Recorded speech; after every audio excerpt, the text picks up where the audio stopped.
4 PM news network में दोस्तों आपका स्वागत है। मैं हूं आपके साथ राशिद ज़हीर।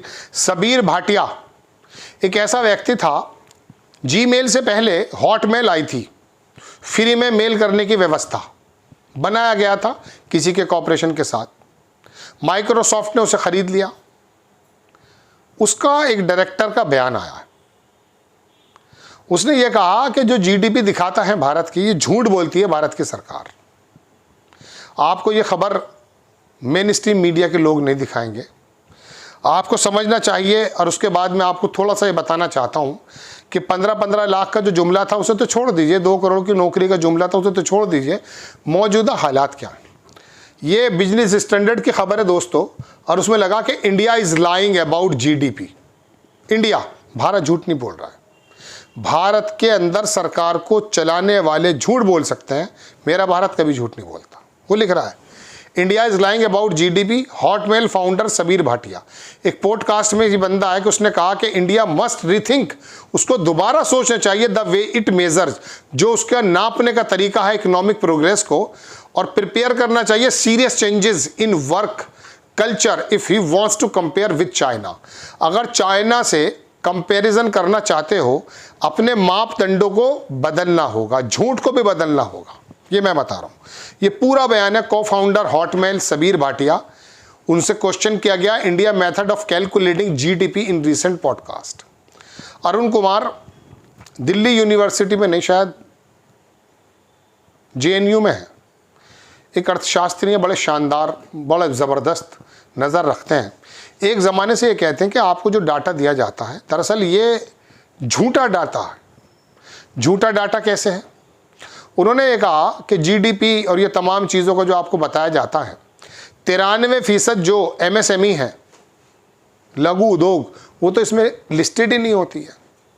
आपको जो बताया जाता है ई श्रम के अंदर पोर्टल पे कितने लोग रजिस्टर्ड हैं, वो लोग दिखाई देते हैं जो पढ़े लिखे हैं, जिनका रजिस्ट्रेशन है। वर्कफोर्स वो बताया जाता है। आपको ये नहीं बताया जाता कि गांव के कस्बों में, गलियों में ठेले लगाते हुए, खोपचे लगाते हुए, उन्हें ई श्रम पोर्टल का क्या मालूम। और ना ही देश की अर्थव्यवस्था में उनका जो रोल है, 93% रोल है उनका।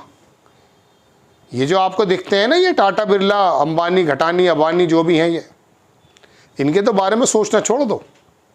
देश को इन्होंने बहुत कुछ दिया नहीं, बहुत कुछ लिया है। देश को देने वाले तो दरअसल किसान हैं। जब कोरोना आया तो दुनिया के तमाम सेक्टर जमींदोज हो गए। एक सेक्टर बचा हुआ था जो प्लस में चल रहा था, कृषि। उसी को कब्जाने का प्रोग्राम था शुरुआत में। अडानी ने हरियाणा में इतने बड़े बड़े वेयर हाउस ले लिए कानून बनने से पहले ही। फिर वो 3 कानून आ गए। भंडारण करने का पहले इंतज़ाम कर लिया था उसने कहा ये वाला सेक्टर नीचे नहीं आ रहा है, क्योंकि किसान के दम पर खड़ा है। एमएसएमई इसी के दम पर खड़ा है हिंदुस्तान। वो सुबह को ठेले लगाने वाला, वो अखबार का होगर, वो अंडे बेचने वाला, उसी के दम पर खड़ा हुआ है हिंदुस्तान। इनके चक्करों में मत रहना ये अडानी अंबानी क्या क्या कर रहे हैं। ये तो बड़े कमज़ोर दिल के लोग होते हैं अपने कारोबार को लेकर के। भारत को लेकर के तो ये हमारा एमएसएमई, जिसके बारे में जब नोटबंदी करके कमर को तोड़ दिया गया और एमएसएमई के लोगों ने कहा कि साहब, जो हमने जो ब्याज आपसे ले रखा सरकार, कम से कम आप इसको कोरोना के दौरान माफ़ कर दें, ब्याज माफ़ कर दें, थोड़ा कम कर दें। मोदी जी बोले नहीं, और लोन ले लो, 20 लाख करोड़ रुपए का मैं पैकेज लेकर आ रहा हूँ बजट का।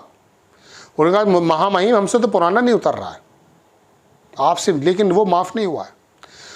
एमएसएमई था जो दम तोड़ रहा है, मैं आपको बारहा समझा चुका हूँ। और अब ये जीडीपी जो आपको बताई जाती है, मनमोहन सिंह के बराबर तो ये पहुँचे ही नहीं है अभी तक। पर कैपिटा इनकम के अंदर क्या हालात कर दिए ये आपको मालूम है। लेकिन दुनिया के 5वें नंबर की, 3रे नंबर की अर्थव्यवस्था हम बनेंगे।